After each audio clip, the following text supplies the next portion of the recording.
bonjour à tous. Donc, merci de nous rejoindre sur ce webinaire. Je suis accompagné aujourd'hui de Jean Cadreau pour ce webinaire sur le low-code et l'effet levier qu'il peut procurer dans le cadre des transformations digitales que nous pouvons rencontrer tous donc au quotidien.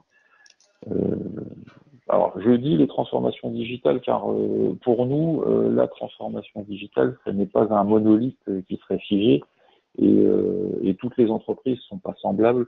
Donc, chacune a son identité, chacune a une histoire, des femmes, des hommes qui définissent donc son identité, sa singularité. Et donc, pour nous, chacune doit parcourir un chemin qui lui est propre. Afin d'engager ou de continuer cette propre transformation. Alors, volontairement, je sépare le mot digital de transformation parce que le premier chantier pour l'entreprise, c'est la transformation. Pour nous, c'est une conviction digitale, mais finalement là pour définir le type de rupture industrielle.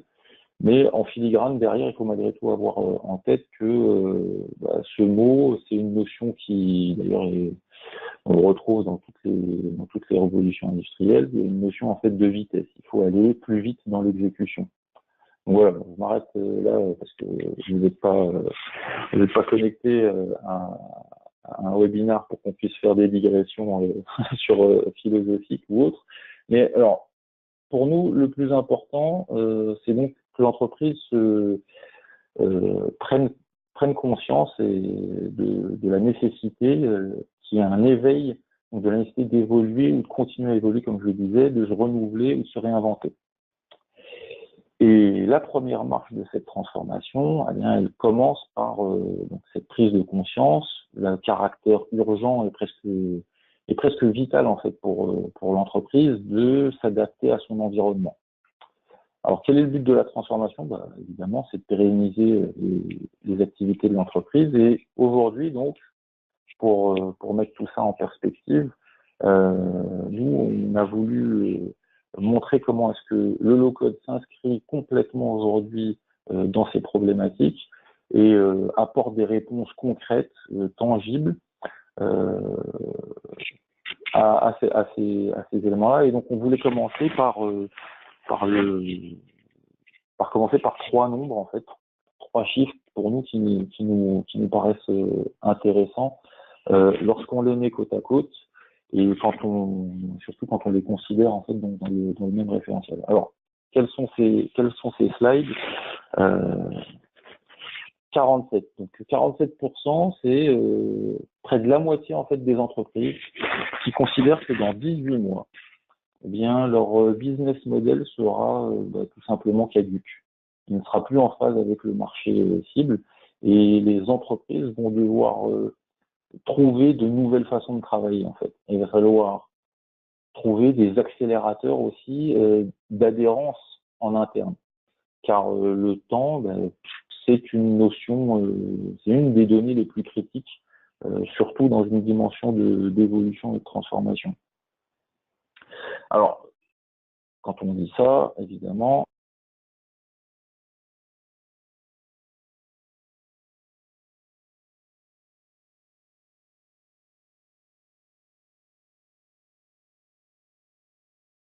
Kamel, t'as perdu? Ah, vous m'avez perdu? Oui. Vous m'entendez? Merci. Ok. Bon, j'ai dû avoir une coupure. Alors, vous m'avez perdu au niveau des 47%? Ok. Ok. Bon, en tout cas, j'avais dit le principal. Il y avait juste une notion que j'aurais aimé souligner, c'est qu'on parle d'une moitié en fait de ces entreprises. Il faut avoir en tête qu'il y a une deuxième moitié. Et bien cette deuxième moitié, il y a certaines entreprises qui ont déjà entrepris en fait la transformation, mais ça veut aussi dire qu'il y en a aussi un bon nombre qui n'ont pas encore pris conscience en fait qu'elles devaient se transformer. Et là, pour le coup, l'urgence est encore plus, va s'avérer plus importante et donc, le mur va se rapprocher encore plus vite. Alors le deuxième chiffre qu'on trouve intéressant, c'est plus de 4 entreprises en fait sur 5 considère que l'automatisation des processus donc sera un facteur clé des succès futurs de l'entreprise. Alors pourquoi? Eh bien parce que derrière ces deux chiffres, il y a deux notions en fait importantes qui sont en fait les deux gros écueils historiques qu'on peut lier au monde de l'informatique. C'est la notion de gouvernance, donc, sous le prisme de la hiérarchie, quel que soit le niveau, et la notion de change management. Et là, pour le coup, on est sous le prisme des exécutants, et à nouveau, quel que soit le niveau d'exécution. Et donc, les processus sont d'un côté une façon de donner la marche à suivre, de suivre la stratégie de l'entreprise, et de l'autre, des sources d'indicateurs qui vont permettre en fait de mesurer l'efficacité des décisions qui ont été prises, et à la fois en fait des indicateurs d'adhésion. Et donc c'est pourquoi, pour nous, il y a une évolution en fait, c'est ce qu'on a observé, parce que on vient de là, il y a eu une évolution au fil du temps de la notion de workflow vers aujourd'hui ce qu'on appelle le low-code, et on est passé en passant en fait par le BPM. Et le troisième chiffre, c'est 79%. En fait, il indique quelque chose que vous devez rencontrer constamment, c'est la criticité de trouver les bonnes ressources au bon moment. En fait, près de 4 chantiers sur 5, en fait, finalement, vont être impactés par le manque de compétences. Et ce manque de compétences va avoir évidemment un impact très fort sur la capacité de l'entreprise à compléter cette transformation. Et donc c'est pourquoi nous, on a décidé de vous présenter ces 3 chiffres clés qui nous semblent presque des points pivots importants pour la prise de conscience. Alors sur le slide suivant, là pour le coup, on est sur une donnée de chiffres, pardon, et les nombres sont vraiment éloquents. Les analystes considèrent que entre 2018 et 2020, le marché du low-code va croître de plus de 50%. Et ça fait plus de 4 milliards et demi. Et au-delà des chiffres, en fait, d'une, on comprend que c'est pas l'indice Syntec en fait, qui est derrière, évidemment, mais c'est surtout le sens de l'histoire qui fait qu'on va bien avancer vers un élargissement en fait de l'utilisation du principe du low-code pour répondre un peu partout dans l'entreprise, dans les équipes, quel que soit le type de chantier, on va s'appuyer de plus en plus sur ce type de plateforme qui permet justement de répondre beaucoup plus vite et on verra d'apporter beaucoup d'agilité et de réactivité dans la mise en place des applications. Et alors, le slide 3, on en a terminé pour les chiffres. Sur les chiffres, voilà, forcément, c'est facile. Après les chiffres, les lettres. Une définition tout simplement. Qu'est-ce qu'une plateforme low-code? C'est tout simplement une plateforme qui permet à des populations, en fait, non développeurs, qui vont pouvoir mettre en place des applications sans avoir à écrire de code. Et là, pour le coup, on va pouvoir élargir le champ du possible avec des personnes capables de faire, puisqu'on va plus se limiter à la population des développeurs. Et c'est du low-code, en fait. On est donc dans une approche de paramétrage très visuelle, et ça va permettre de rapprocher les populations métiers et les populations MOE. Parce qu'elles vont pouvoir, en fait, se retrouver ensemble. Elles vont pouvoir voir et utiliser ensemble une même plateforme avec, comme je le disais, ce côté très visuel. Alors, il y a un deuxième aspect, deuxième intérêt qu'on peut trouver aussi dans ce rapprochement, c'est qu'il va permettre de fluidifier les échanges.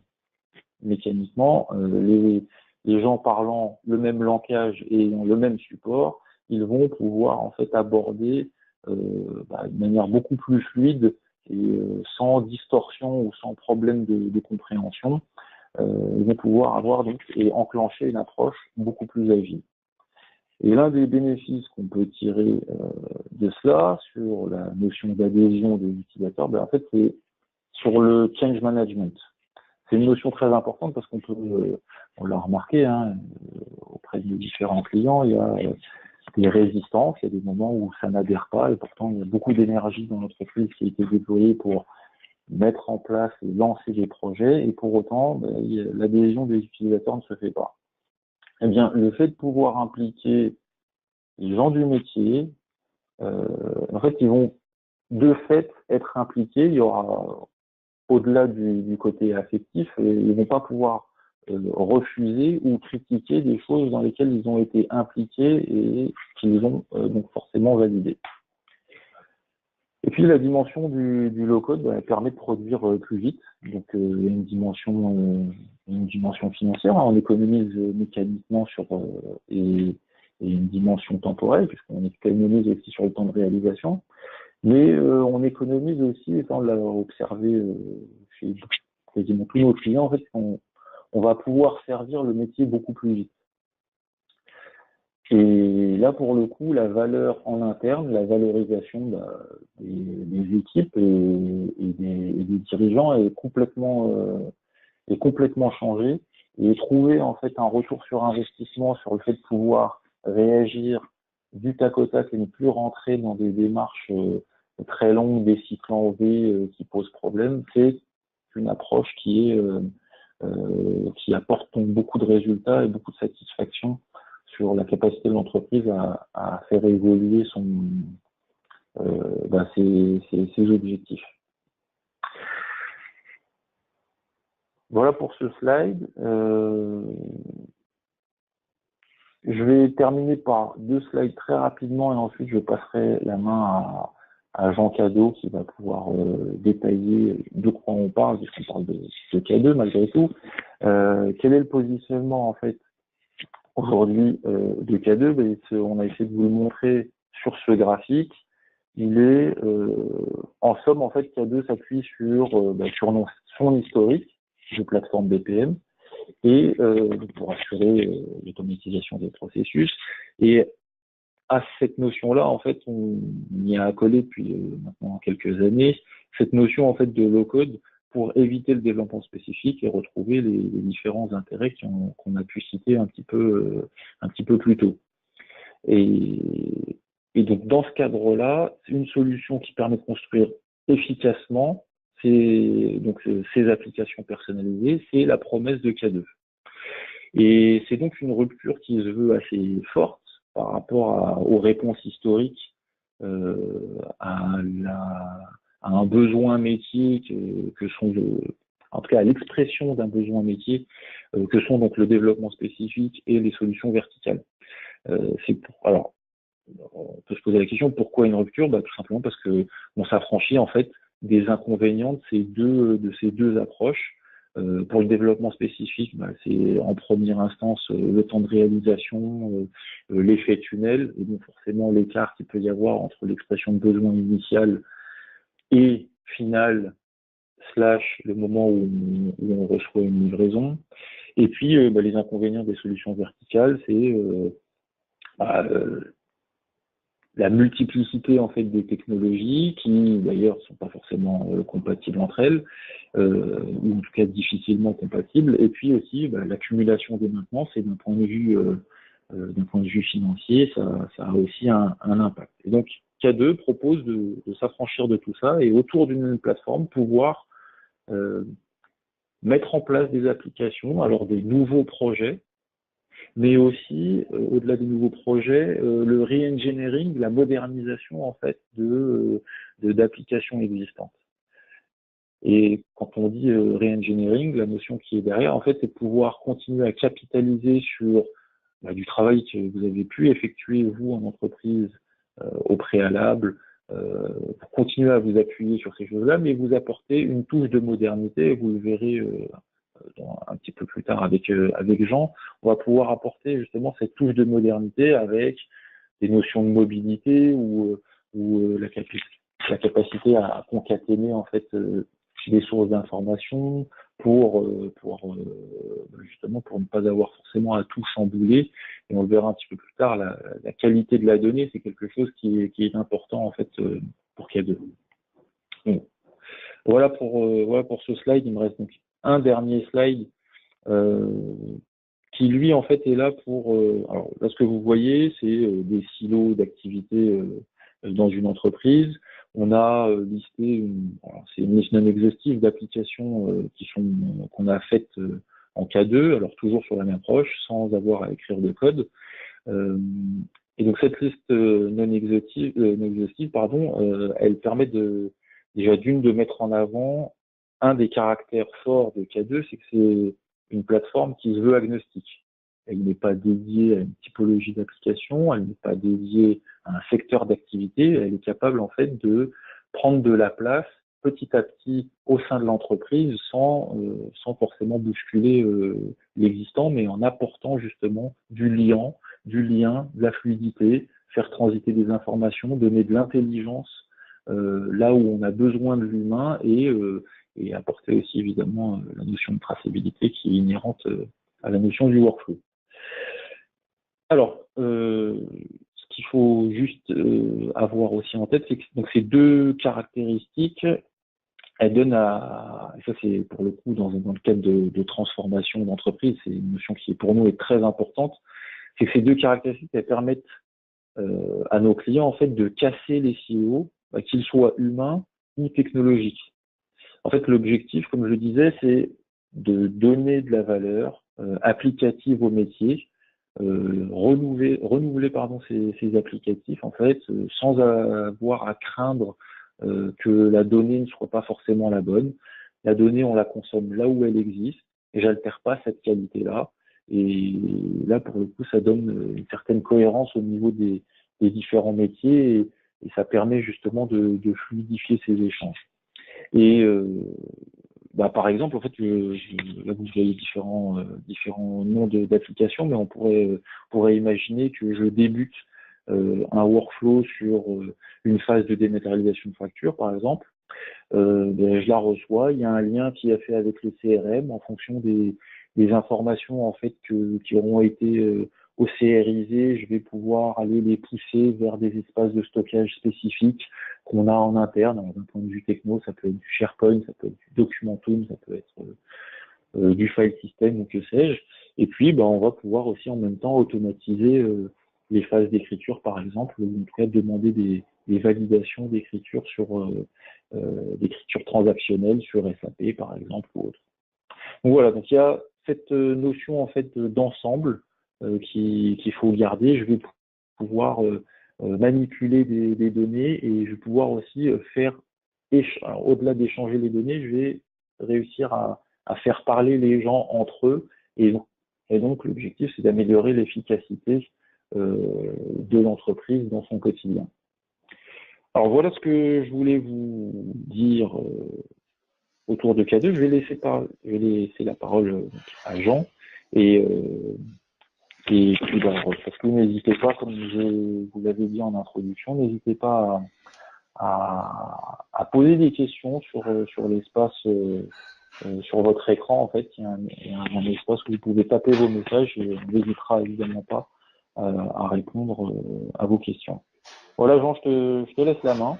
Ouais, merci beaucoup. Bonjour à tous. Juste en 2 secondes, je me présente avant de passer. Donc je vais avoir 1 ou 2 slides pour vous présenter le produit et puis après on passera à une démonstration. Donc je m'appelle Jean Cadeau, je suis directeur technique de la filiale française de K2. Et donc après toute cette introduction, je vais quand même vous dire quelques mots sur la plateforme K2. Donc K2, c'est une plateforme qui va vous permettre, qui est une plateforme low-code, donc qui va vous permettre de mettre en place des applications métiers au sein de votre organisation sans avoir à descendre trop dans le technique, sans avoir besoin de faire de développement. Maintenant, le développement n'est pas interdit. Il y a tous les outils qui permettent de le faire si vous avez des choses un petit peu particulières à mettre en place. Donc de quoi est composée la plateforme? Donc donc les 4 grandes composantes de la plateforme.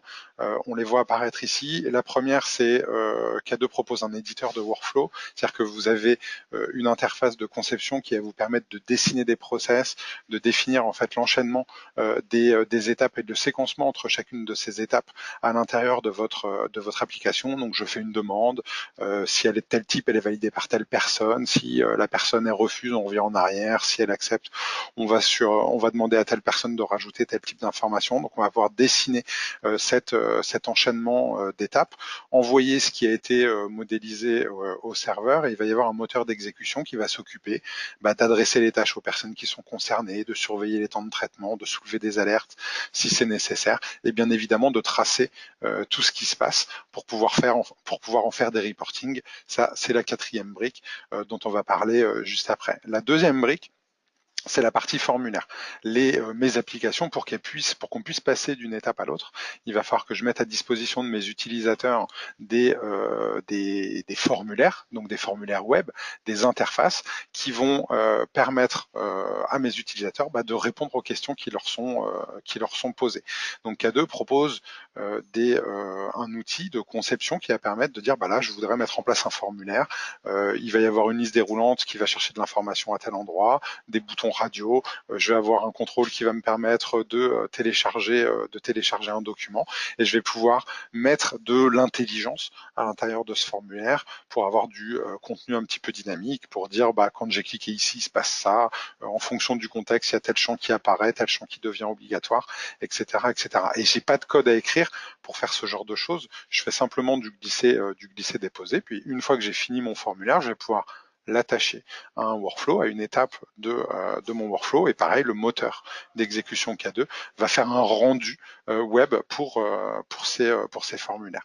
La 3e brique, c'est la brique intégration. On en a parlé un tout petit peu avant. Ça arrive hyper souvent que des applications K2 aient besoin d'aller chercher des informations dans mon outil de CRM, dans mon outil de Jet, dans une base de données, dans n'importe quel outil au travers de web services. Et K2 propose un serveur de connecteurs qui va permettre de paramétrer l'intégration avec ces outils-là, et donc d'aller lire et mettre à jour de l'information dans le système d'information, toujours sans écrire de code. Alors, la partie intégration, c'est quelque chose qui est un petit peu technique. J'ai pas de code à écrire, mais par contre, il faut que je maîtrise les outils que je manipule. Si je veux aller créer quelque chose dans SAP, si je veux aller créer quelque chose dans mon outil de CRM, dans Salesforce ou dans Dynamics, il va falloir que j'ai une connaissance quand même de ces outils-là. Une fois que j'ai mis en place mes applications qui vont puiser de l'information un petit peu partout, qui présentent des formulaires à mes utilisateurs, je vais pouvoir avoir du monitoring, des statistiques sur ce qui se passe sur mes applications, pour pouvoir voir qui est intervenu, à quelle date, quelles sont les informations qui ont été modifiées, combien de temps il a fallu pour traiter telle tâche, combien il y a eu de demandes qui se sont déclenchées sur telle période. Et donc ça, c'est la partie reporting de K2 qui va permettre de faire ce genre de choses.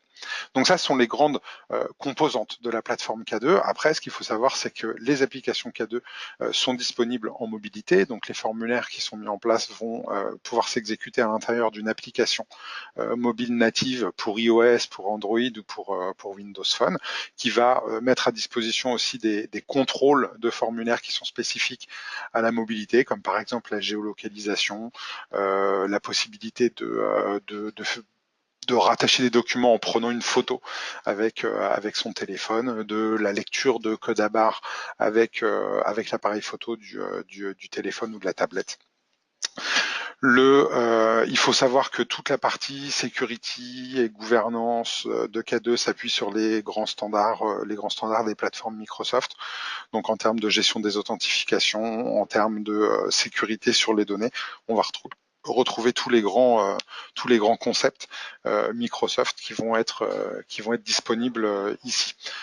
En termes de déploiement, nos clients vont pouvoir installer K2 sur leur propre data center, comme ils vont pouvoir utiliser des versions online, une version online de K2 si ils ne souhaitent rien installer chez eux. Et puis la dernière brique dont on parle ici, c'est donc K2, c'est un outil qui va vous permettre de construire vos applications très rapidement en partant de zéro. Donc il faut que j'imagine les formulaires, les workflows qui vont tourner. Maintenant, K2 propose un certain nombre de modèles d'applications déjà existants. On a une trentaine de modèles. Donc par exemple des applications de demande de déplacement, demande de réservation de salle, demande de congé, demande de remboursement de notes de frais, que vous allez pouvoir activer sur votre plateforme pour ne pas repartir de zéro quand vous voulez construire quelque chose, s'il y a un modèle correspondant à cette application. Donc voilà les grandes composantes de la plateforme. Juste avant de passer à la démonstration, quelques cas d'usage chez nos clients. Donc là, on parle d'une application qui a été mise en place dans l'industrie pharmaceutique. On est sur une application donc dans un labo français. Cette application est donc une application métier et l'idée en fait c'était de mettre en place un workflow et une application qui va permettre de gérer tout ce qui se passe à partir du moment où on fait du piquage qualité sur la chaîne de production. Donc à partir du moment où on pique un lot, il y a des analyses qui sont faites, les résultats de l'analyse du lot sont renseignés dans une application K2, il y a des scorings qui sont faits et en fonction de ça, ça va déclencher des étapes de validation successives. Ça peut aboutir, dans le cas d'un mauvais piquage, sur l'arrêt de la chaîne de production. Et en fait, ici, la mise en place du processus a permis de gagner du temps. Et pour un processus qui était géré en l'espace de 2-3 semaines, maintenant on est tombé grâce à K2 sur quelque chose qui se gère en 4-5 jours. Et donc ça n'a pas du tout le même impact d'arrêter sa chaîne de production au bout de 3 semaines qu'au bout de 4 jours. Donc il y a eu un retour sur investissement assez intéressant à ce niveau-là. Ce deuxième cas d'usage est dans une grande banque française. C'est une application qui est mise à disposition des traders pour gérer tous les deals qui passent en salle de marché. Ça a été souhaité suite à avant d'utiliser K2, il y avait diverses façons de passer des ordres pour cette entreprise-là. Ça pouvait passer par des fax, par des emails. Et un jour, en fait, il y a un fax qui a été perdu, c'est-à-dire qui a été récupéré par quelqu'un, pas mis dans la bonne bannette. Ils ont perdu pas mal d'argent parce qu'ils ont pris leur position un petit peu trop tard quand ils ont retrouvé le fax. Et du coup, le fait d'informatiser tout ça avec K2, ça a permis d'éviter ce genre d'erreur. Enfin, chez un leader de la grande distribution, enfin, je pense qu'on peut le citer puisqu'il apparaît à l'écran, donc chez Heineken, enfin chez France Boisson. Du coup, là, l'idée, ça a été pour eux de mettre en place une application qui permet aux commerciaux qui sont sur le terrain de renseigner toutes les informations sur des nouveaux clients, des nouveaux des nouveaux bars, des nouveaux hôtels. Ce qui était assez intéressant ici, c'est que le formulaire de saisie d'un nouveau client est un formulaire avec énormément de champs. Enfin, on parle de 300, 400 champs qui sont répartis sur une dizaine d'onglets, et que tout ça avait besoin de fonctionner en mode déconnecté. Une fois que le client a renseigné, enfin pas le client, le commercial a renseigné ces informations, et dès qu'il récupère du réseau, sa saisie est envoyée au serveur K2. Il y a des personnes qui interviennent en back office, donc les ADV, et une fois que ces personnes-là sont intervenues, tout est intégré dans SAP et dans Salesforce. Donc voilà pour des exemples d'applications, on va dire assez métiers, qui ont été mises en place par certains de nos clients. Ce que je vous propose maintenant, c'est de passer à une démonstration pour mettre tout ça en image. Alors, toc.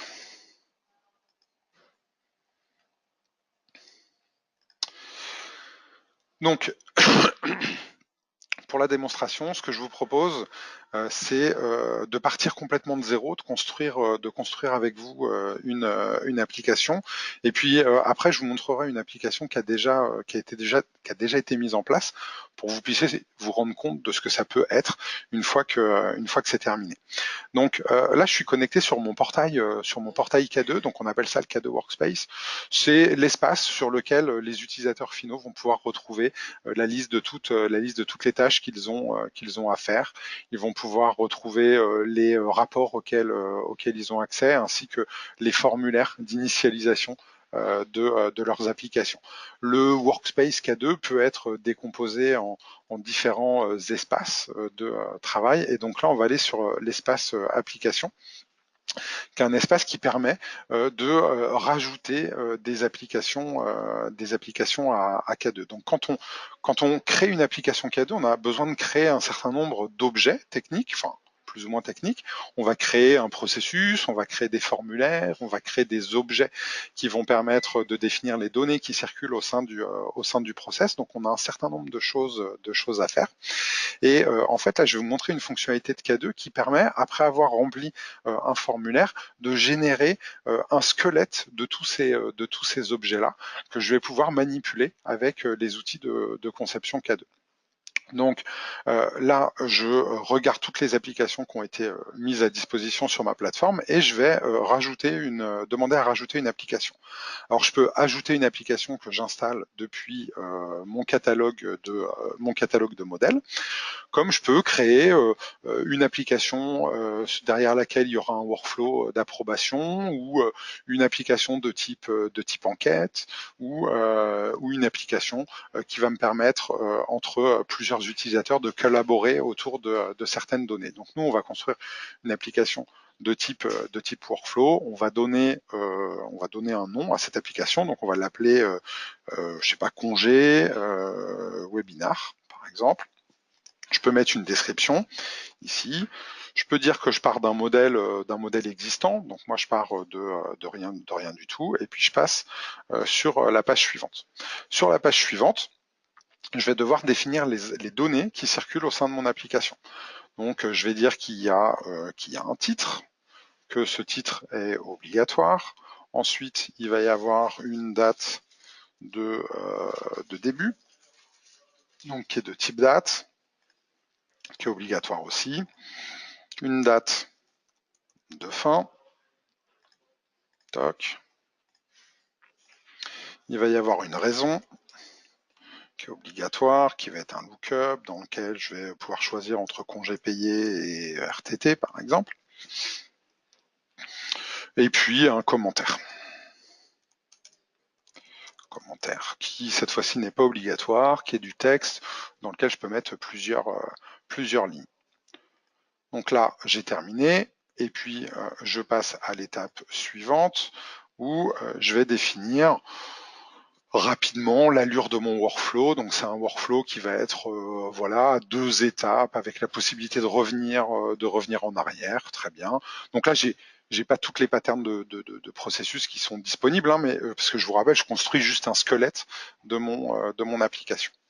Je vais pouvoir déterminer qui est la première personne à intervenir. Donc je vais dire que ce sera, et puis je vais changer le nom de l'étape, ça va être approbation hiérarchique, par exemple. Et puis la deuxième validation, ça va être validation RH. Et là, pour le coup, je vais dire que les gens du RH qui peuvent valider sont Denis et Cody. Voilà. Une fois que j'ai fait ça, j'ai des petites options supplémentaires. Ici, je peux créer des objets supplémentaires, autoriser la mise en place de brouillons. Ça va, je vais cocher ça, je fais suivant. Et puis maintenant, j'ai plus qu'à générer mon application. Donc je demande à générer. Donc là, ça peut prendre un petit peu de temps. Et en webinar, du coup, ça paraît toujours très long, mais en fait, là, K2 va me générer tous les objets qui sont nécessaires au fonctionnement de cette application et va me proposer derrière de faire tourner l'application. Normalement, il doit prévenir la personne qui a fait la demande quand la demande a été enregistrée. Donc là, je viens de recevoir un email à 11h38. Bon, il y a un petit décalage entre l'heure Exchange et l'heure de ma machine.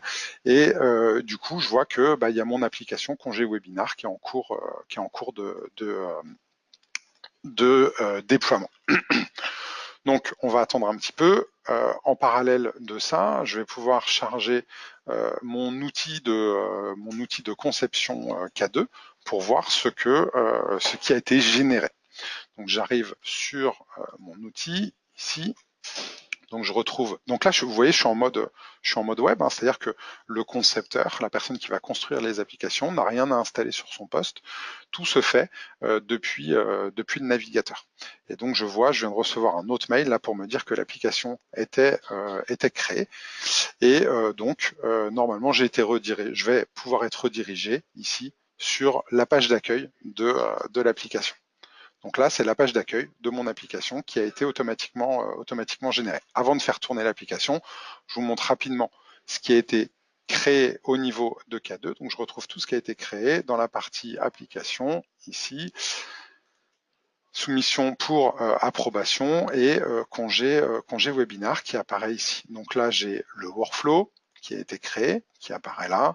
Je vois tous les formulaires qui ont été créés et puis toute la partie administration de l'application. Donc je ne vais pas aller sur tous les formulaires pour le moment. Je laisse cette page ouverte. On va voir qu'est-ce qu'il y a dans cette application qui a été automatiquement créée. Donc là, je suis sur ma page d'accueil, j'ai un bandeau qui me permet d'accéder à l'administration, au reporting et qui va me permettre de faire une nouvelle demande. Je vois ma liste des tâches, je vois la liste des demandes qui sont en brouillon, la liste des demandes qui ont été faites et qui sont en cours de validation et la liste des demandes qui sont terminées. Je vais pouvoir soumettre une nouvelle demande. Ça m'ouvre un formulaire où je retrouve les différents champs que nous avons saisis ensemble. Donc je vais mettre un titre test. Voilà, je vais mettre une date de début, donc j'ai mes champs qui sont obligatoires ici, donc je vais partir du 26 au 29, je vais mettre une raison, donc pour DRTT, un commentaire. Ouais, j'ai le droit de faire des fautes de frappe, ça va marcher quand même. Et puis je vais choisir mon premier approbateur, donc je vais dire que c'est Jean, et donc K2 va chercher dans l'annuaire de l'entreprise toutes les personnes qui contiennent Jean dans leur nom ou dans leur prénom. Voilà, il y a beaucoup de personnes. Si je fais, si je fais JE, voilà, je trouve Igor et Jean. Et donc je choisis entre les deux. Donc je vais choisir Jean. Je vais pas mettre de commentaires et puis je vais pouvoir soumettre ma demande. Je clique sur le bouton soumettre. Ma demande est initialisée, elle a un identifiant, c'est l'identifiant numéro 1, elle est en cours ici de création. Si je rafraîchis ma page, je vois que elle est maintenant créée et on est à la première étape et j'ai accès à ce qu'on appelle le suivi graphique. Donc si je clique sur ce lien-là, je vais voir le workflow qui a été mis en place et avec des codes couleurs, on va voir par quelles étapes on est passé. On va attendre que ça charge. Voilà, donc je vois mon workflow. Donc quand on était sur le formulaire de demande, on était tout en haut. On est passé par, on a créé l'objet, on a des étapes automatiques, on a envoyé un email et maintenant on est à la première validation. Une fois que cette validation sera faite, si on accepte, on ira à la deuxième. Si c'est pas le cas, on va passer par la demande de modification ici et puis à la fin on voit les branches quand tout a été approuvé, quand il y a eu un refus et quand ça a été annulé. Donc voilà ma demande.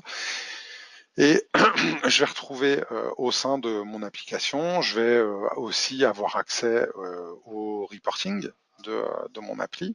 Donc je vais pouvoir exporter du contenu dans Excel ou accéder au report standard K2. Donc là, je vais pas avoir grand chose dans la partie reporting parce qu'il y a eu qu'une seule demande qui a été faite pour le moment.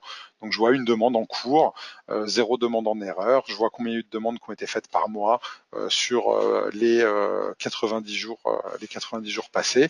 Je vois l'historique, enfin les différentes demandes qui ont été faites, combien de temps il a fallu pour faire chacune des étapes. Pour l'instant, il n'y a qu'une seule étape.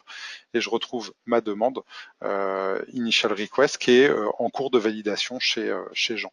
Donc je peux me connecter avec Jean. Hop. Donc ici, je vais lancer son navigateur. Et normalement, dans ma liste des tâches, alors je vais aller sur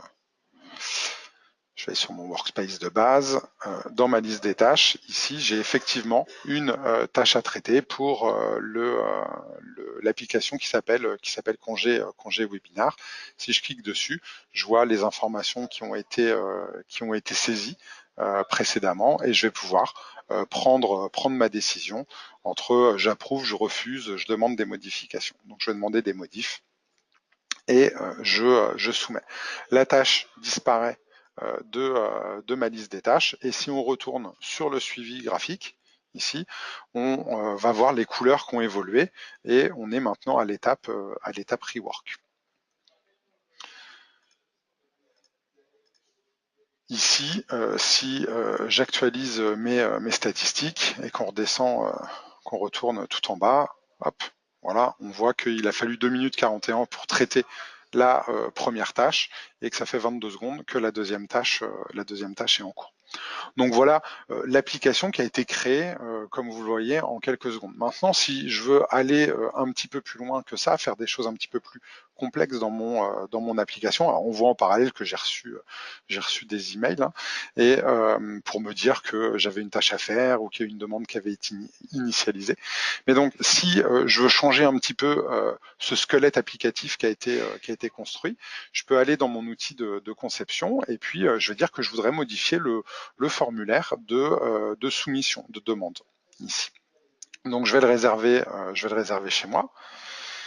Et puis, je vais demander à l'éditer.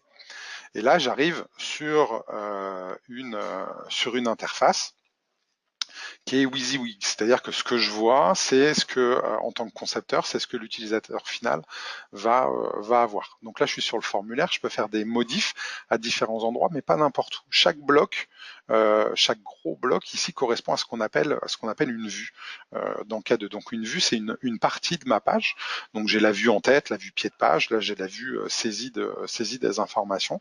Et l'intérêt de décomposer ça en vue, c'est que je peux créer une vue et utiliser cette vue-là dans plein de formulaires différents. Donc du coup, je vais pouvoir décomposer mon formulaire en briques et faire de la réutilisation de briques pour aller encore plus vite. Si moi je veux modifier le formulaire, cette partie-là du formulaire, il faut donc que je modifie ma vue. Donc je vais aller sur la partie vue. Et donc là, je vais retrouver que le contenu de ma vue. Et puis ici, je vais pouvoir faire des modifications du genre, sous la date de fin, je vais rajouter une nouvelle ligne. Il faut que je réserve le formulaire chez moi, ce que je n'avais pas fait. Donc je crée une nouvelle ligne. Le commentaire ici, je vais changer le contrôle pour mettre un contrôle de type rich text box. Toc, voilà. Et puis après, je voudrais mettre, par exemple là, je vais avoir une note à saisir sur toc, un rating sur 10.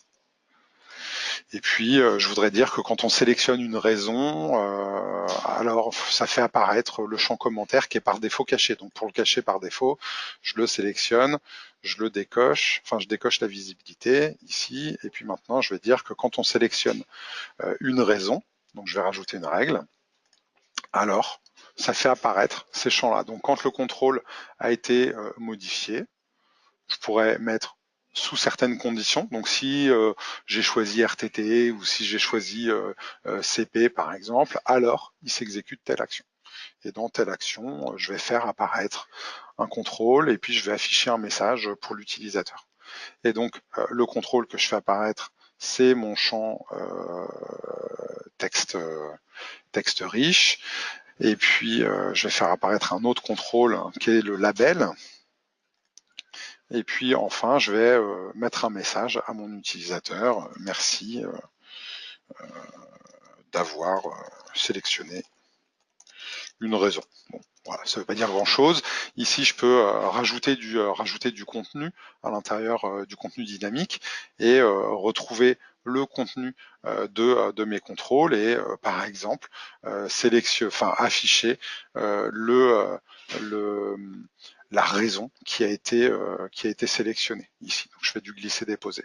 Hop, OK, OK. Je valide tout ça. Une fois que c'est enregistré, je reviens sur mon application. Toc. Alors, je vais retourner sur la page d'accueil de l'application. J'aurais dû cliquer tout en haut, c'est pas grave. Elle est où? Elle est ici. Voilà, et je fais une nouvelle demande. Et du coup, j'ai mon formulaire qui a un petit peu évolué. Il n'y a plus le commentaire qui apparaît. J'ai la note qui a été saisie ici. Et puis, je vais pouvoir choisir CP ou RTT. Et on me dit merci d'avoir sélectionné une raison. Et j'ai mon champ commentaire, cette fois-ci en Rich Text Box, qui apparaît. Donc voilà comment je fais des modifications côté formulaire avec K2. Maintenant, ce que je voudrais faire, c'est modifier la partie processus. Donc pour ça, je vais voir le workflow qui a été généré, que je retrouve ici, et je vais aller l'éditer. Donc je retrouve le workflow tel que le workflow à 2 étapes, tel que K2 l'a imaginé et généré, et je vais pouvoir rajouter des étapes, changer des choses, dire que là ça s'appelle plus initial request review, mais première, validation hiérarchique par exemple, et puis je vais pouvoir changer les branchements, dire qu'à la suite de l'étape de l'envoi de mail, il va y avoir une décision qui va être prise, qui va nous permettre d'aller vers une étape ou vers une autre, que quand cette étape-là elle sera terminée, on ira sur celle-ci. Et puis, à l'intérieur de cette étape-là, je peux envoyer un email, par exemple. Donc, je fais un glisser-déposer. Et puis, une fois que j'ai envoyé un email, je peux référencer une tâche utilisateur. Et puis, une fois que j'ai fait ma tâche utilisateur, je peux aller chercher mes outils d'intégration avec ici avec SharePoint, avec mon outil de CRM, avec tout mon serveur de connecteur, donc avec par exemple mon Active Directory, etc., etc.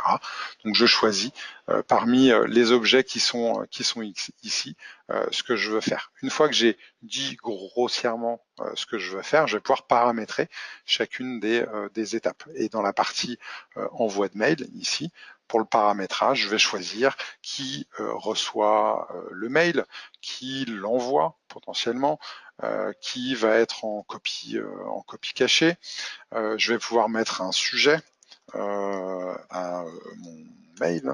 Je vais pouvoir mettre un corps de message, attacher des pièces jointes, et je vais pouvoir bien évidemment utiliser du contenu contextuel. Et je retrouve sur la droite toutes les informations de référence à mon workflow, donc tout ce qu'il y a dans le formulaire. Donc par exemple, je vais mettre dans le sujet du mail, je vais mettre le titre, dans le corps du message, je vais mettre la date de début et puis la date de fin et puis la raison, etc., etc.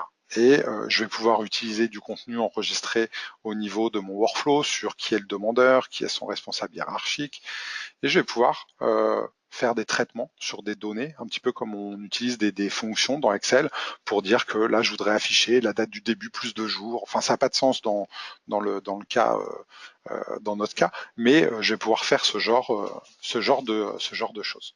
Une fois que j'ai paramétré tout ça, j'ai plus qu'à enregistrer mon workflow et aller sur la partie ici déploiement pour pouvoir le mettre à disposition sur la plateforme. Là, je peux pas le déployer, c'est grisé parce que sur mon workflow, vous voyez des points d'interrogation. C'est des choses que je n'ai pas renseignées qui sont obligatoires pour que le workflow soit déployable sur la plateforme K2. Donc voilà comment on va manipuler tous les objets que K2 a créé pour nous, et comment on va donc pouvoir créer très rapidement des applications K2 sans trop de difficultés techniques. Ce que je vous propose, avant de passer à une éventuelle séance de questions-réponses, c'est de vous montrer une application qui a été, enfin qui est finalisée, sur laquelle du coup j'ai un petit peu plus de contenu. Cette application, on l'a intégrée à l'intérieur d'un portail, d'un intranet qui est pas le portail, K2, parce que c'est complètement, on peut complètement envisager ça. Donc là, on est sur un portail SharePoint, et c'est une application qui va permettre en fait de faire une demande de cumul d'activités pour des personnes qui interviennent dans des hôpitaux. Là, ce que vous avez à l'écran, c'est du K2, c'est du K2 qui est intégré à l'intérieur de SharePoint. Donc là, ce sont des formulaires K2. Là, je vois la liste des tâches que l'utilisateur connecté a à faire, et là, les différentes actions qu'il peut faire. Il peut accéder au monitoring, au reporting de l'application ou à la partie admin. Si je fais une nouvelle demande, j'arrive sur un formulaire qui est un petit peu plus conséquent que celui qu'on a aperçu tout à l'heure. J'ai là une vue qui est complètement cachée, où j'ai pas mal de champs à renseigner. J'ai un bouton pour la démo ici qui me permet de pré-remplir mon formulaire, et je vais retrouver des comportements assez classiques, du genre par exemple dans les hôpitaux ici, j'ai un contrôle de type autocomplete, donc dès que je saisis des caractères, en fait ça réduit la liste des champs qui sont possibles, et puis je peux sélectionner le bon hôpital quand je le souhaite. Ici, j'ai des calculs qui sont faits, donc c'est juste des additions, mais on pourrait faire des calculs beaucoup plus importants que ça. Du texte qui apparaît en fonction du contexte, donc comme on a vu dans la partie démonstration précédente. Et puis ici, j'ai un champ de type signature qui va me permettre de mettre une signature en utilisant mon écran tactile ou à la souris. Et puis une fois que j'ai rempli tout mon formulaire, je vais pouvoir envoyer ma demande pour que ça déclenche le processus. Ah, j'ai un champ obligatoire, alors signer, toc. Hop, j'envoie ma demande, elle a l'identifiant numéro 29. Et quand je reviens sur mon portail, donc j'ai pas de nouvelles tâches à traiter puisque je suis pas la personne qui intervient directement, mais si j'accède à la partie reporting ou monitoring de mon application, je vais pouvoir avoir des statistiques qui sont peut-être un petit peu plus complètes que celles qu'on apercevait tout à l'heure. Donc je vais me mettre en semaine, donc je vois l'activité qu'il y a eu sur ma plateforme sur les 90 derniers jours par semaine, combien il y a eu de demandes qui ont été faites. Et puis si je descends, je vois l'historique de toutes les demandes, combien il a fallu de temps en moyenne pour traiter chacune des demandes. Et puis je retrouve les différentes étapes. Et là, je suis à l'étape validation, validation responsable sur la demande qu'on a faite, la numéro 29, qui est partie chez Jonathan.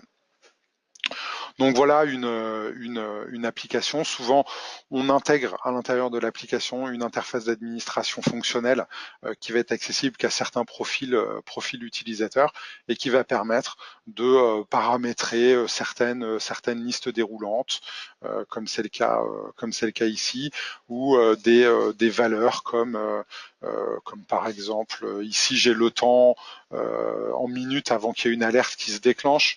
Donc là, c'est en minutes parce que sur les démonstrations comme ça permet d'avoir le temps de les voir. Donc j'ai un refus au bout de 15 minutes, un refus automatique, une relance au bout de 2 minutes, puis une deuxième relance au bout de 10 minutes. Là, je vais paramétrer ce qui apparaît dans les emails et qui peut être modifié par l'administrateur. Donc après, on peut imaginer plein de choses à administrer pour donner un petit peu de pouvoir aux administrateurs fonctionnels. Donc je pense que j'en ai fini pour la démonstration. Je vous propose qu'on passe à une séance de questions-réponses. Donc n'hésitez pas à utiliser le panneau dédié à cet effet dans GoToWebinar. Il y a des questions qui ont été posées pendant la session, donc je vais aller reprendre ces questions-là. Alors, il y a quelqu'un qui il y a quelqu'un qui me demande quelle version de K2 est utilisée, donc j'imagine que c'est quelqu'un qui connaît déjà K2. Donc c'est la version courante, donc qui s'appelle K25, donc la version que j'ai montrée ici. Donc c'est la version 5.1 sur laquelle il y a eu qui est sortie donc, enfin la version 5, elle est sortie au mois d'octobre 2017, et sur laquelle il y a eu une grosse rupture avec l'outil de conception de workflow qui existait précédemment. Et donc cette version-là, c'est une version qui fonctionne à l'identique sur le cloud et qui s'appelle pour le coup K2 Cloud. J'ai une seconde question sur l'intégration avec SharePoint. Donc effectivement, dans la démonstration qu'on a montrée, on était, enfin pour la partie demande de cumul d'activité, on était à l'intérieur de SharePoint. Donc là, on présente juste des formulaires K2 qui s'exécutent dans SharePoint, mais effectivement, on a des connecteurs K2 pour SharePoint qui vont permettre de manipuler du contenu SharePoint et de dire que quand par exemple il y a un document qui est attaché à une étape K2, alors K2 va aller déposer ce document dans telle bibliothèque SharePoint, va lui attribuer telle et telle métadonnée. On a un connecteur qui va permettre de manipuler tous les objets SharePoint, de créer, modifier, supprimer des sites à la volée, des bibliothèques, des listes, de manipuler les éléments de ces bibliothèques. Et ça fonctionne avec toutes les versions de SharePoint, enfin avec les versions on-prem et online de SharePoint. La version 5 de K2 fonctionne avec SharePoint 2013 minimum, et les versions précédentes de K2 fonctionnent avec SharePoint 2010 minimum. J'ai aussi une question sur les intégrations avec SAP. Donc le connecteur K2 pour SAP va permettre en fait d'exécuter n'importe quel BAPI SAP. Donc on va pouvoir retrouver dans les objets, enfin dans l'outil de conception K2, la liste des BAPI de votre serveur SAP, donc les business API, et on va pouvoir en fait associer les propriétés qui sont attendues en entrée et qui sont renvoyées en sortie par ces BAPI avec des données qui circulent au sein des workflows ou de vos formulaires. Si vous avez mis en place des BAPI customisés, on va retrouver aussi ces BAPI-là qui pourront être utilisés au sein des workflows. Ensuite, j'ai une question sur l'apport du connecteur K2 pour SAP par rapport à des solutions du monde, enfin déjà existantes dans le monde SAP.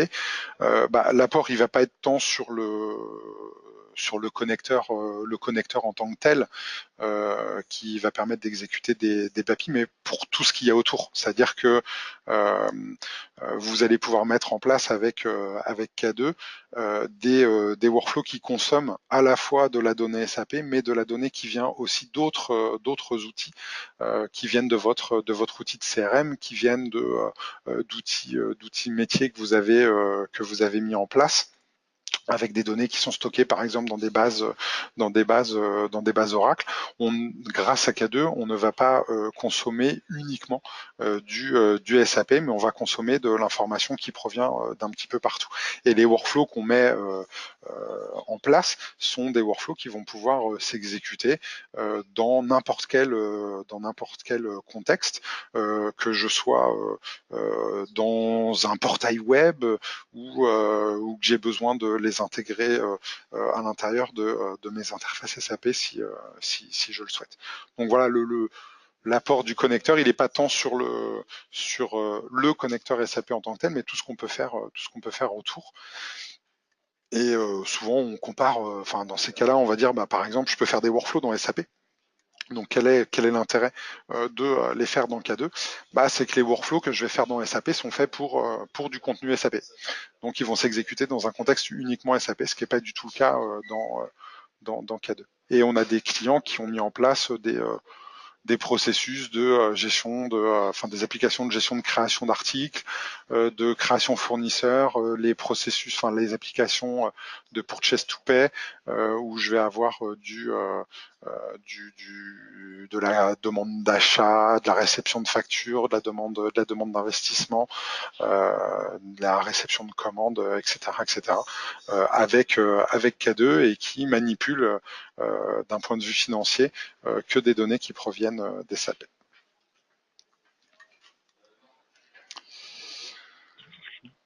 Donc voilà, ouais, il n'y a plus d'autres questions pour le moment. Plus de questions. Ouais. D'accord. Bon, bah on arrive au bout du chrono. Ouais. Ouais, on arrive au bout du chrono. Et merci de votre attention. J'espère que vous avez pu voir le lien entre notre vision du marché, les problématiques qui en découlent et que nous partageons tous au quotidien. Et puis évidemment la proposition et la promesse de K2 face à ces enjeux de taille. Donc surtout n'hésitez pas à revenir vers nous. Vous avez différents points d'entrée. On sera ravis d'échanger, d'aller un petit peu plus loin sur justement les perspectives et comment est-ce qu'on peut imaginer cette transformation et en tout cas comment est-ce que nous percevons et comment est-ce qu'on peut partager notre retour d'expérience avec nos différents clients. Et surtout, il y a un mot qui est surtout très important pour nous, c'est que au-delà évidemment des présentations comme on a pu le faire aujourd'hui, la preuve par l'exemple, c'est quelque chose qui nous tient beaucoup à cœur et on s'y tient beaucoup. Donc n'hésitez pas à nous solliciter de manière à ce qu'on puisse avancer sur des sujets concrets. Voilà pour tout. Merci Jean. Ouais, merci. De rien. Merci. Et puis très bon week-end à tous. À bientôt.